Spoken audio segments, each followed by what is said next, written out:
memang kau tahu memang nak maling. Iya, diajak lagi. Iya, tapi kau nak maling. Memang galak maling. Tidak bagus sekali kan. Oi, kalau ketangkep bae. Ya dah. Kalau ketangkep bae. Emang kau udah galak apa yang duitnya? Kan galak kau, berarti kan sama-sama. Maling rokok enggak? Bagus sekali ini lah Pak. Sekalian. Iya. Modusnya mana tuh? Modus aku beli Pak, kawan aku tuh masuk. Aku nunggu di motor. Di mana itu? Di Talang Keramat Pak.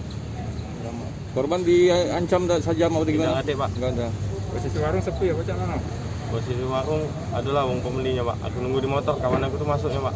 Yang ngambek siapa? Kawan aku Pak. Yang ngambek kawan kau. Rencananya rokok ini nanti kemana, Pak?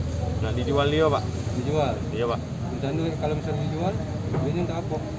Untuk kebutuhan ekonomi Pak. Kau nyabu dah? Tidak Bu. Mati dah? Tidak Pak. Tidak. Kita tebuang sebelumnya kasus apa? Kasus Begal. HP Pak. Suras. Surat.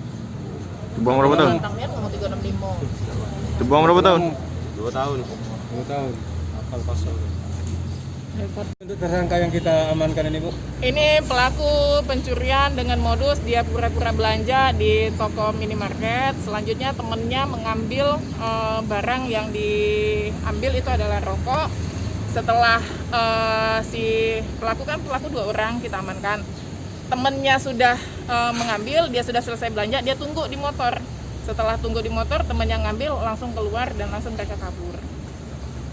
Untuk tersangka sendiri apakah merupakan residivis atau gimana? Kalau pelaku setelah kita lakukan pengembangan ternyata memang residivis, baru bulan 3 itu baru keluar dengan kasus begal.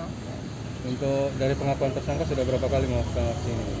Kalau pengakuan ya baru 1 kali, tetapi setelah kita telusuri, kita kembangkan, pelaku memang adalah pelaku residivis.